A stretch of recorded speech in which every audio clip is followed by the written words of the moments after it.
My parents didn't even text me on my birthday, but bought my sister a brand new house. So I disappeared from their lives, and the way they tried to track me down was ridiculous. My 31st birthday arrived on a Tuesday in March, a date that dissolved into the mundane like any other. This should have been unsurprising, yet a familiar ache still tightened its grip around my heart. From my small Portland apartment, I sat glued to my desk, incessantly refreshing my phone, a pathetic echo of a desperate teenager. Silence. No celebratory call, no half-hearted text, not even a perfunctory digital gift. My parents, it seemed, had simply ceased to exist. The bitter irony of it all gnawed at me. Just 6 months prior, they'd orchestrated a spectacle for my younger sister, Madison, a celebration so extravagant it could have bankrolled a modest wedding. There was a catered dinner at an upscale restaurant, a bespoke cake from that downtown bakery notorious for its $15 slices, and then, the piece de resistance, a set of keys to a 4-bedroom house in the suburbs, purchased outright. Free and clear of any mortgage.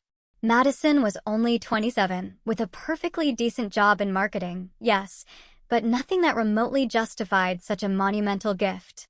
My parents had simply, unilaterally, decided she needed it. They'd beamed at her, radiating an almost divine pride, as if she'd discovered a cure for cancer.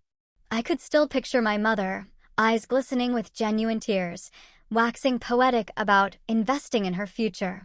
I'd been present for that party, a silent observer sipping cheap wine, my smile a forced, brittle mask. I even stayed to help clean up afterward, because that's what the responsible older daughter does, isn't it?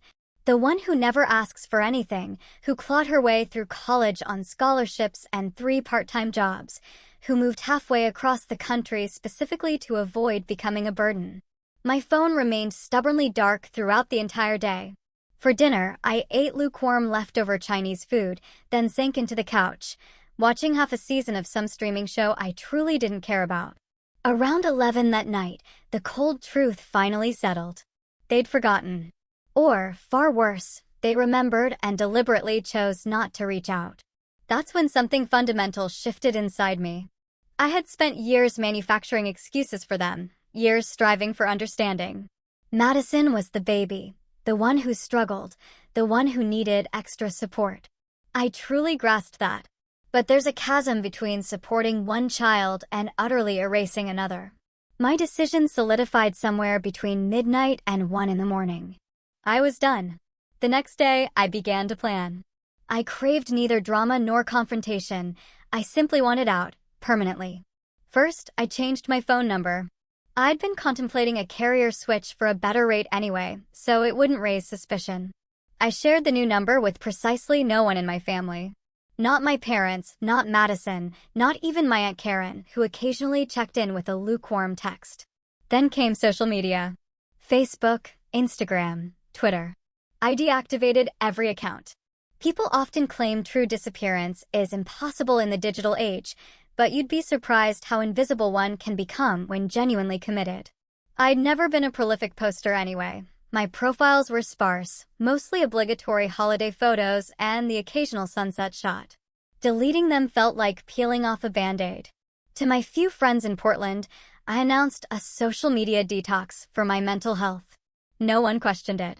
Everyone, it seems, understands the need for a digital cleanse these days. Work presented a trickier challenge. As a freelance graphic designer, I enjoyed flexibility, but it also meant my professional website could be a digital breadcrumb. I took it down, then meticulously rebuilt it under an entirely new business name. Emma Stevens Design became S Creative Studios. Same work, different branding. I retained my first initial and last name for email correspondence, but I scrupulously ensured nothing overtly linked back to my former identity. The hardest part was my apartment. I adored that place. It boasted expansive, west-facing windows, perfect for soaking in the sunset. The neighbors were blessedly quiet. I'd finally received my deposit back from my previous landlord and invested it all in transforming this space into a true home. But my lease renewal approached, and I knew, with a chilling certainty, that if I stayed, they would eventually materialize on my doorstep. So, I moved to Seattle. close enough that I avoided time zone changes or relearning an entirely new city, yet distant enough to feel like an authentic fresh start. I found a studio apartment in Capitol Hill. Nothing opulent, but it possessed character, exposed brick, a cozy nook for my desk, and a landlord who asked few questions as long as the rent arrived punctually. The first month felt surreal. I'd constantly anticipate my phone ringing, only to recall I'd changed the number. In the grocery store, a fleeting glance at a stranger resembling my mother would send my heart racing before I snapped back to reality. I was jumpy, bordering on paranoid. But slowly, that anxiety began to recede. I forged a new routine. Morning coffee at the cafe 2 blocks away. Afternoon work sessions, headphones on, designing logos and websites for clients utterly unaware of my personal geography. Evening walks around the neighborhood, uncovering hidden bookstores, aromatic Thai restaurants, and charming vintage shops. I began attending a Thursday night yoga class. I adopted a shelter cat, an orange tabby named Pepper, who regarded my emotional baggage with supreme feline indifference. Diana, my yoga instructor, a woman in her 50s, exuded a calming presence that made the entire experience feel less daunting. I'd never considered myself particularly flexible or athletic, but something about the practice quieted my racing thoughts. During Savasana, lying supine in the dim studio, I'd sometimes feel tears silently slip down my temples. Diana never commented. She'd simply place a gentle hand on my shoulder as she passed, a silent acknowledgement that whatever I was processing was perfectly acceptable. My new apartment slowly transformed from a blank canvas into something distinctly mine. I draped string lights across the exposed brick, bought plants from the farmer's market even though I'd historically killed every green thing I'd ever owned.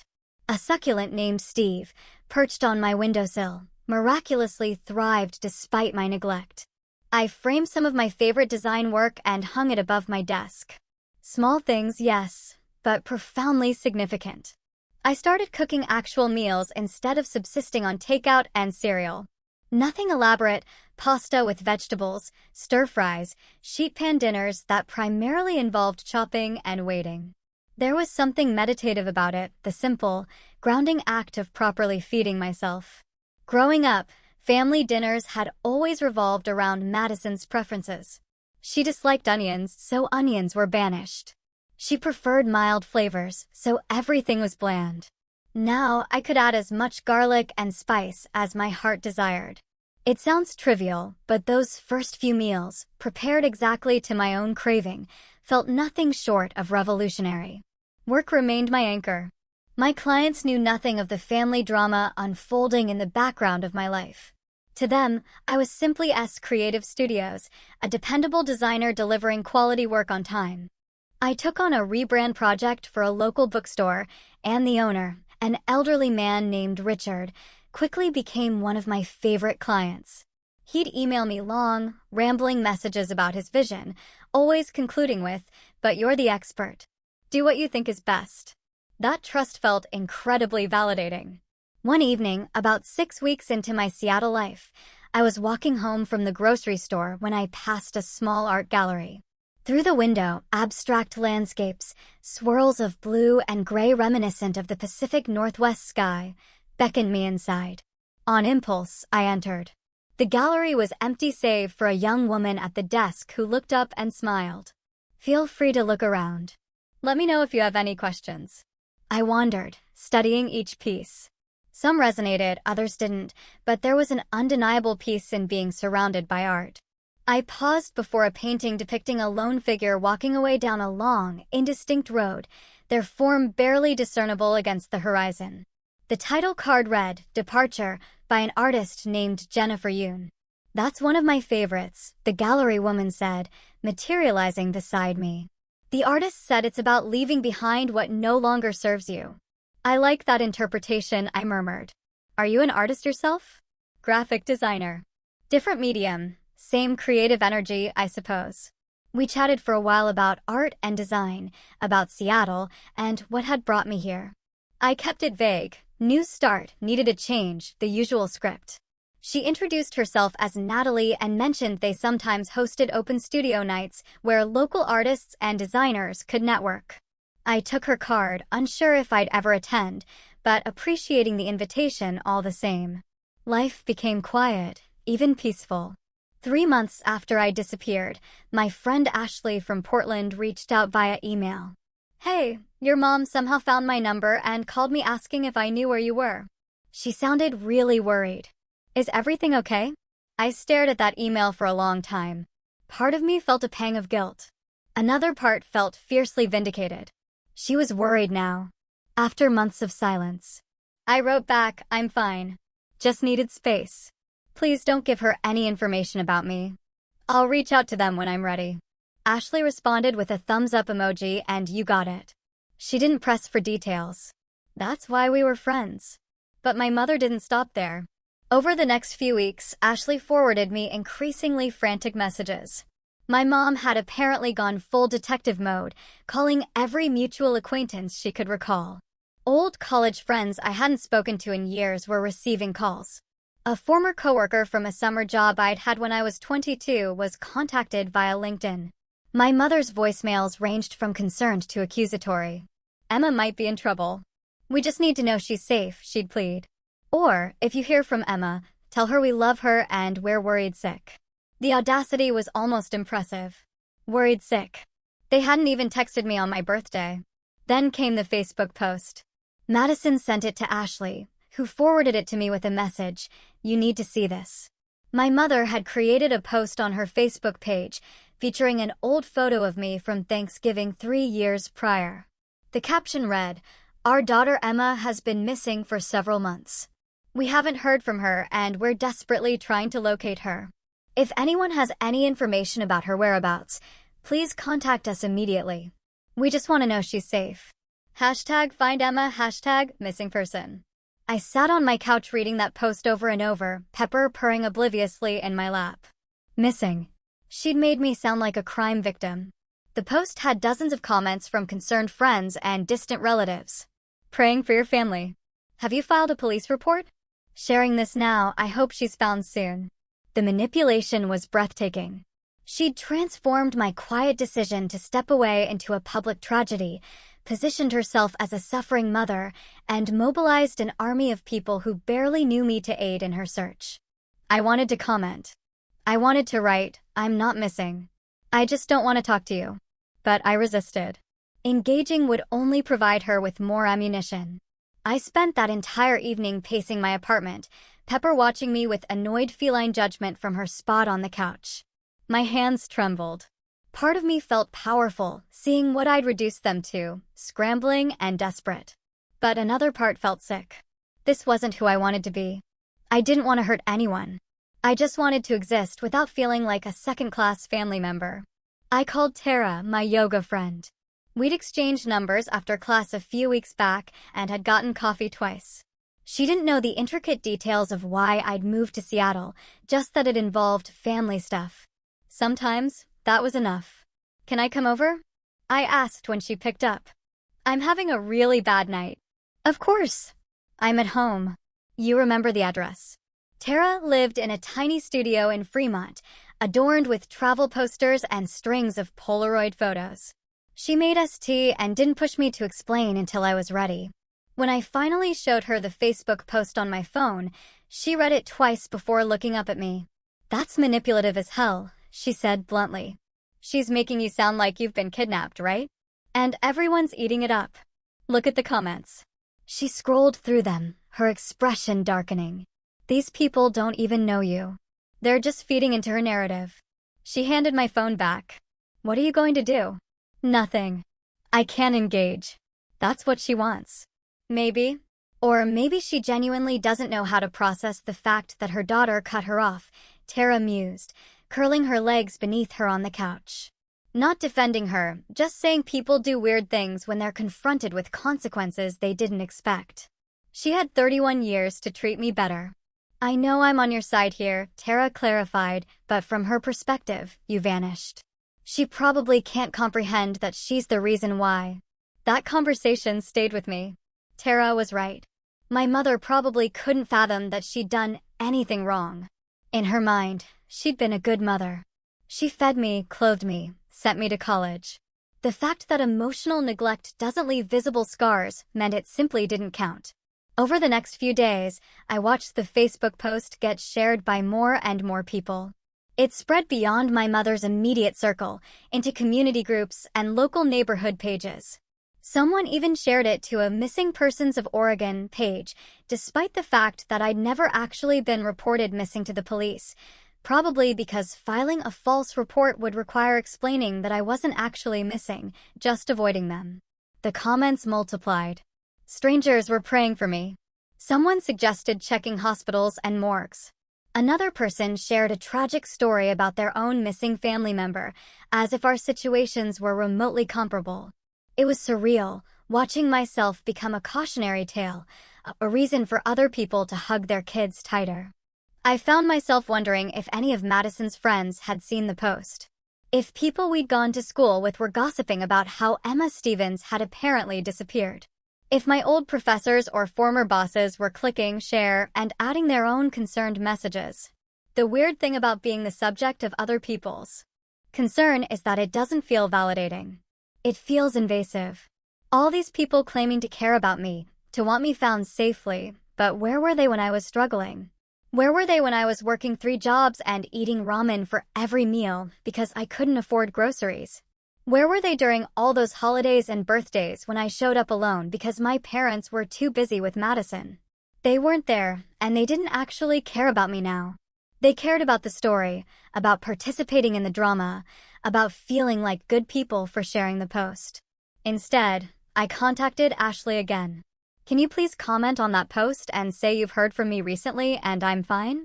Just taking personal time. Keep it vague, but make it clear I'm not actually missing. She did. Her comment appeared a few hours later. I've been in touch with Emma recently. She's safe and doing well. Just taking some personal space. She's not missing.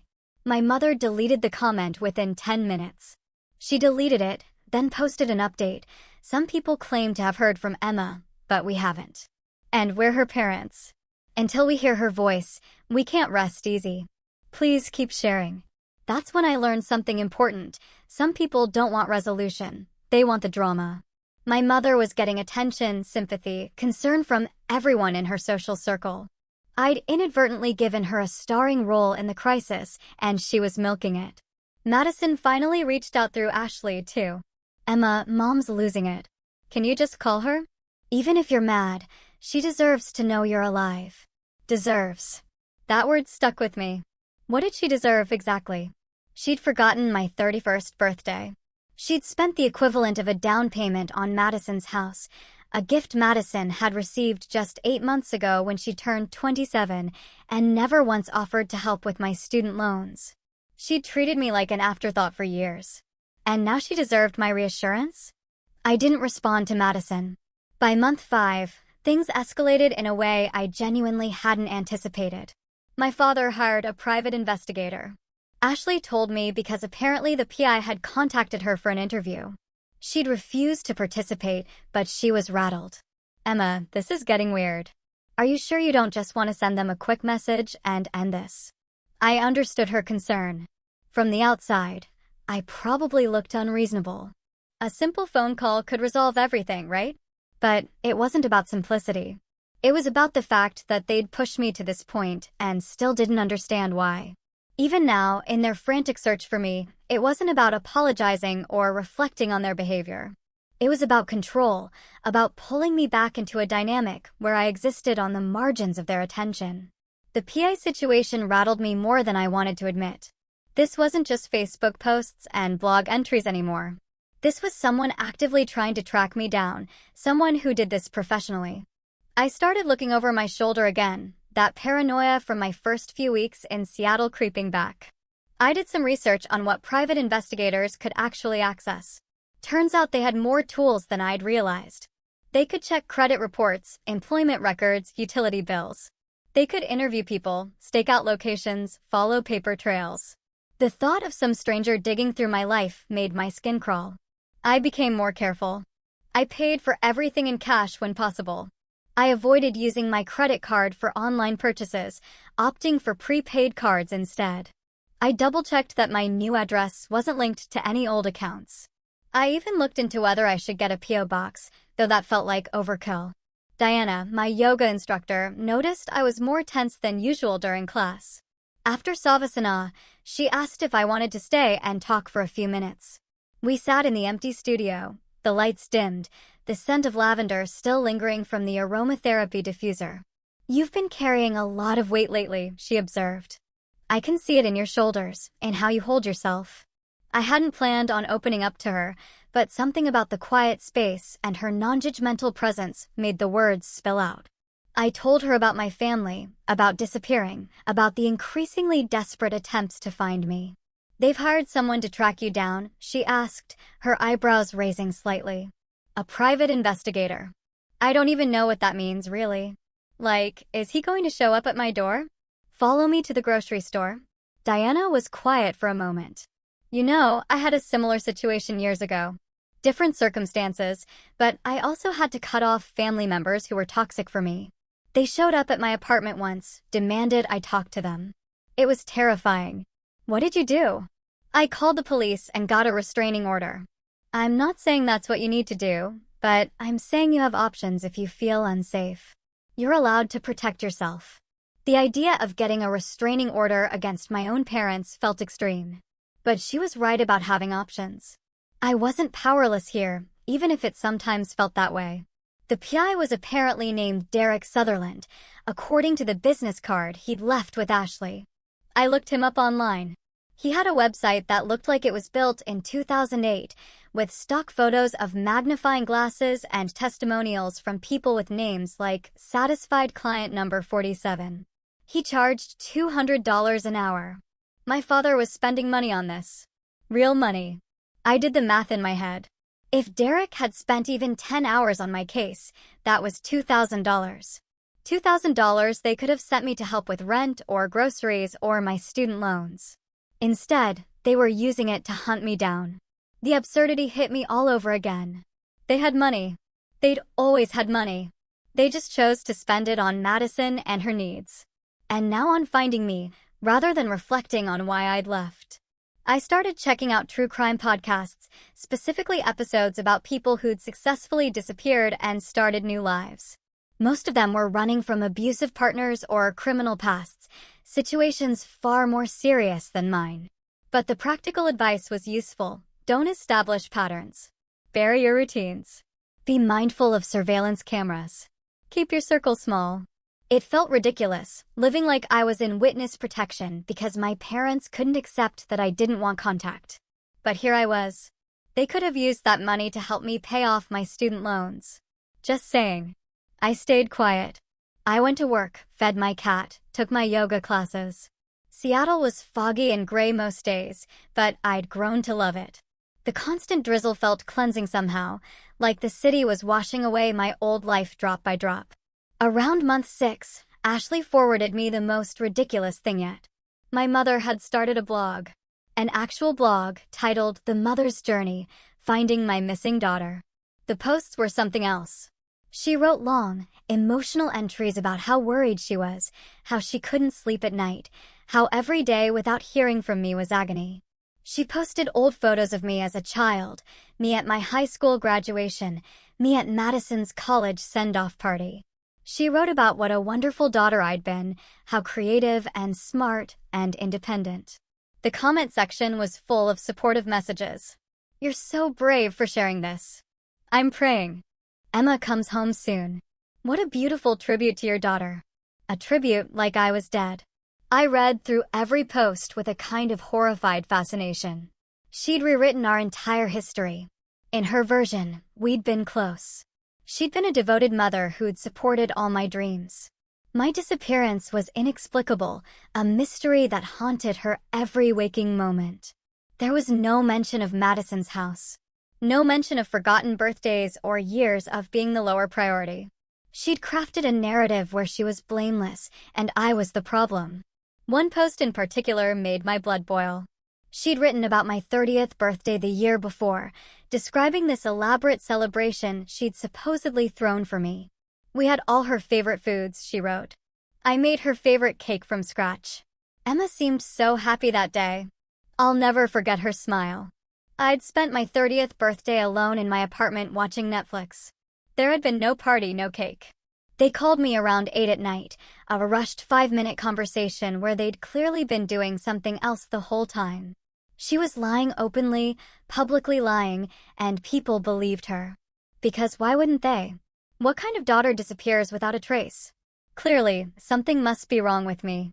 I screenshotted that particular blog post. I don't know why. Maybe as evidence, maybe just to prove to myself I wasn't crazy. The fabrication was so specific, so detailed. She'd written about making chocolate cake with vanilla buttercream frosting, which actually was my favorite, so she'd gotten that detail right, at least. She described decorating it with fresh strawberries, setting out balloons, inviting a few of my close friends. None of it happened. Not a single word of it was true. What made it worse was reading the comments from people who knew me. People who would have known they weren't at this fictional party. Yet, nobody called her out. Maybe they assumed their invitation got lost. Maybe they figured they just weren't part of the close friends group she mentioned. Or maybe they could sense something was off, but didn't want to cause drama by questioning a worried mother's narrative. I wanted to create my own blog. The real story, what my mother won't tell you about why I left. I could lay out everything chronologically. The forgotten birthdays, the obvious favoritism, the house they bought Madison while I drowned in debt, the years of feeling invisible. I could include screenshots, dates, receipts, build an airtight case that would dismantle her carefully constructed victim story. But what would that accomplish? I'd look petty, vindictive. The adult daughter having a public meltdown about how her parents didn't love her enough. People would side with her even harder, say I was cruel for airing family business, for hurting a mother who just wanted her daughter back. The court of public opinion was already decided. She'd gotten there first, shaped the narrative before I'd even known there was a story to tell. I closed my laptop and stared at Pepper, who was grooming himself with typical cat indifference to human drama. You've got the right idea, I told him. Just worry about yourself and ignore everyone else. He meowed, which I chose to interpret as agreement. That evening, I went to Natalie's art gallery for one of those open studio nights she'd mentioned. I almost didn't go. The idea of being around people felt exhausting, but staying home meant either ruminating about the blog or obsessively checking to see if my mother had posted anything new. Neither option was healthy. The gallery was crowded with artists and creative types. Everyone clutching wine glasses and discussing their work with that mix of pretension and genuine passion that seems unique to art communities. Natalie spotted me immediately and waved me over to introduce me to some other designers. I spent 2 hours there, talking to strangers about color theory and typography, about nothing that actually mattered. It was exactly what I needed. When someone asked where I was from, I said Oregon originally, but I've been here in Seattle for a while now. Nobody pressed for details. In Seattle, half the people you meet are transplants from somewhere else, running from something or towards something new. It's almost a city tradition. A photographer named Marcus showed me his portfolio on his phone. Black and white shots of the city at dawn. I wake up at 4:30 every morning, he said. That's when Seattle is most itself. Before everyone else wakes up and projects their own stuff onto it. I thought about that later, walking home through streets that glistened with recent rain. That's what my mother was doing with her blog, wasn't it? Projecting her version of events, her feelings, her narrative onto a situation she refused to understand. But I was doing the same thing in my own way. Projecting my hurt, my anger, my need for vindication onto her actions. Maybe we were both just people stumbling through our own pain. Neither one capable of seeing the other clearly. Or maybe she was just manipulative and I was overthinking it. Probably the latter. That's when I almost broke. I almost called her. I almost sent a message ripping apart every false word she'd written, exposing the truth to all her blog readers and Facebook friends. But I stopped myself because that's what she wanted. She wanted me to engage, to react. The blog wasn't really about finding me. It was about creating a story where she was the victim and I was the villain. If I responded, I'd just be playing my assigned role. So, I did nothing. Month 7 brought a new development. Madison showed up in Seattle. I didn't know she was coming. I was walking back from the corner store with milk and cereal when I saw her standing outside my building. She was wearing a gray pea coat and looking around nervously, no coffee in hand, but clearly uncomfortable. My stomach dropped. I'd been careful. I'd covered my tracks, but apparently not well enough. I considered turning around, but she'd already seen me. Our eyes met across the street. For a moment, neither of us moved. Then she started walking toward me. I met her halfway, my groceries hanging heavy in my arms. "How did you find me?" I asked. "I hired someone. A real investigator, not the bumbling guy Dad went with." She looked tired. "Turns out you can't completely erase yourself when you're still running a business and paying utility bills. Your internet service provider registration led him to your address." I mentally cursed myself. The one thing I hadn't thought to disguise, the Wi-Fi bill that came in my real name because the building management required it for the lease. "Why?" I pressed. "Because Mom is driving me insane with this whole thing. Because Dad's spending a fortune trying to track you down. Because She paused. "Because I'm worried about you too." "Now you're worried," I said flatly. "After 7 months." "I know." She shifted her weight. "Can we talk, please? There's a coffee shop around the corner." I didn't want to. Every instinct screamed at me to walk away, but there was something in her expression, something that looked almost like guilt. We ended up at a small cafe with mismatched furniture and indie music playing softly. Madison ordered a coffee, her hands fidgeting with the menu even after the barista walked away. Nervous energy. "They really didn't text you on your birthday?" she asked quietly. "No, Emma. I didn't know. I swear I didn't know. You were there. For all of it. You saw how they treated me differently." "I know. I saw it, but I didn't. I guess I didn't let myself really see it. You know, it was easier not to." She wrapped her hands around her cup. "After you disappeared, Mom was going through old photos and she realized your birthday had passed. She panicked, started making excuses about how busy they'd been, how it just slipped their minds." "It just slipped their minds," I repeated flatly. "I know how that sounds." "Do you?" "Because from where I'm sitting, it sounds like they forgot I existed until it became inconvenient." Madison was quiet for a long moment. "I don't think they forgot you existed. I think they took you for granted. They assumed you'd always be there, always be okay, because you always were. You were the easy kid. I was the one who needed help, who struggled, who called crying at 2 in the morning. So, they focused on me. I needed help too. I just didn't ask for it because I knew the answer." "That's not fair, is it, Madison? They bought you a house. A whole house. Do you know how much I'm drowning in student loan debt?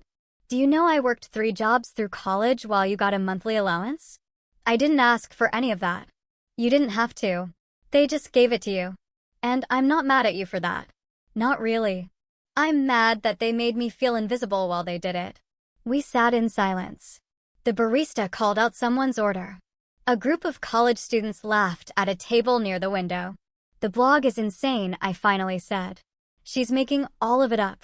"I know. I told her to take it down. She won't listen." "And the Facebook post, the private investigator. Dad's idea. He's convinced something terrible happened to you. He can't accept that you might have just left because leaving would mean admitting they failed." Madison flinched. "Maybe."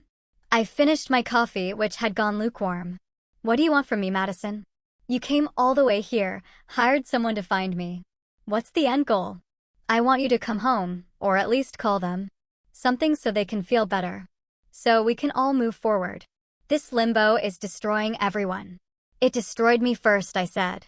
"Years before I left, it was destroying me. Nobody noticed." She didn't have an answer for that. Before she left, Madison wrote her new number on a napkin and slid it across the table. "Just in case you ever want to talk to me. I mean, not them." I took the napkin, but didn't promise anything. After she left, I sat in that cafe for another hour. I thought about going back. I thought about calling my parents and having the confrontation I'd been avoiding. But every scenario I played out in my head ended the same way, with them making excuses, with me being expected to forgive and forget, with nothing actually changing. Month 9 arrived with autumn rain and darker evenings. I'd grown comfortable in my new life. Work was steady. I'd made a friend in my yoga class, a woman named Tara, who'd moved to Seattle from Boston and understood what it meant to start over. We got dinner sometimes, talked about nothing important, and it felt good to have someone who didn't know my history. Ashley stopped forwarding me updates from my parents. I think she'd gotten tired of being the middleman. I didn't blame her. I checked my mother's blog one last time. Her posts had become less frequent, updating only once every week or two now, instead of the near-daily entries she'd started with. The most recent one, from 2 weeks prior, was titled Learning to Let Go. I almost didn't read it, but curiosity won. It's been 9 months since I've heard from Emma, she wrote. 9 months of worry, of sleepless nights, of searching for answers that may never come. I've started seeing a therapist, someone who is helping me process this grief, because that's what it is, grief. Grief for the relationship we had, grief for the daughter I miss every day, grief for the closure I may never receive. She went on for several paragraphs about acceptance, about understanding that some things are beyond our control. She talked about respecting my decision to be absent, even if she didn't understand it. There was no apology, no acknowledgement of what had driven me away, just grief over her loss, as if I died instead of simply setting a boundary. The comments were sympathetic. You're handling this with such grace. Emma is lucky to have a mother who loves her this much. I hope she realizes what she's missing. I closed the laptop and didn't look again. Winter came. Seattle turned cold and damp. I bought a thick coat and started drinking more tea. Pepper gained weight and became even lazier, spending most days curled up on my bed. My business was doing well enough that I could afford small luxuries, good coffee, fresh flowers from Pike Place Market, occasional takeout from the Thai place that knew my order by heart. 1 year after I disappeared, Ashley sent me a final message. Your mom took down the blog and the Facebook posts. She told everyone you'd reached out privately and asked for space, and that they're respecting that. Thought you should know. It wasn't true. I hadn't reached out, but apparently they'd finally accepted defeat and needed a graceful exit. Thanks for letting me know, I wrote back. And thanks for everything this year. I mean it. Anytime, she replied. You doing okay? Yeah, I typed. I really am. And I was. I'd built a life that was entirely mine. Small and quiet, maybe, but it belonged to me. Nobody expected anything from me here. Nobody made me feel secondary or forgotten. I thought about Madison sometimes. Part of me felt bad for cutting her off, too. She'd been caught in the middle of something that wasn't her fault. But boundaries don't work if they have loopholes. If I'd stayed in contact with her, it would have eventually led back to my parents. Better a clean break. Spring arrived with cherry blossoms and longer days. I was sitting in a park near my apartment sketching ideas for a new logo design when my phone buzzed with an unknown number. Against my better judgment, I answered. Emma. It was my father's voice. My heart hammered. How did you get this number? I asked, my voice tight. I asked Madison for it. She finally gave it to me yesterday. I'm sorry. I know you didn't want us to have it, but I needed to talk to you. Please don't hang up. I should have hung up. I hovered my thumb over the red button. I'm sorry, he said quickly. For everything. For missing your birthday. For not seeing how we made you feel. For all of it. I waited. Your mother and I have been in therapy. Couples therapy and individual. It's been hard looking at ourselves. Honestly, realizing how badly we failed you. Okay, I said neutrally. We don't expect you to forgive us. We don't expect you to come back. I just wanted you to hear it from me. You deserve better than what we gave you. Something in my chest loosened slightly. Not much, but enough to breathe a little easier. Thank you, I said. Can I? Would it be okay if I called you sometimes? Just to check in. No pressure, no guilt trips. I just want to know you're okay. I thought about it. Really thought about it. Maybe start with emails. Let's see how that goes. Emails. Okay, I can do that. He sounded relieved. I love you, Emma. I know I didn't show it right. But I do. I know, I said quietly. We hung up. I sat in that park for a long time afterward, watching people walk their dogs and kids play on the swings. I didn't know if I'd ever fully reconcile with my parents. Maybe we'd rebuild something new and different. Maybe we wouldn't. But for the first time in a year, it felt like there might be a possibility of something other than silence. That evening, I opened my laptop and created a new email account, separate from my business one. I used my full real name this time, Emma Stevens, not the initials I'd been hiding behind professionally. I sent my father the address with a simple message, "Let's start here." He wrote back within an hour. A short email, nothing profound, just "Thank you for this chance." I didn't respond immediately. I fed Pepper, made dinner, watched the sunset through my window as the city lights began to glow. My life in Seattle was still mine. That hadn't changed, but maybe, slowly and carefully, there was room to let in pieces of the past without letting them consume me. The whole thing had been ridiculous. In the end, the Facebook posts, the blog, the private investigator, all that effort to find me when a simple phone call on my birthday might have prevented everything. But maybe that's how it needed to happen. Maybe I needed to disappear completely before they could see what they'd lost. Or maybe some people only appreciate what they have when it's gone. I was still figuring out which one it was. But I had time now and space and a life I'd built from scratch. Whatever came next, I'd handle it on my terms. And if they forgot my birthday again, well, they wouldn't get a second chance to find me.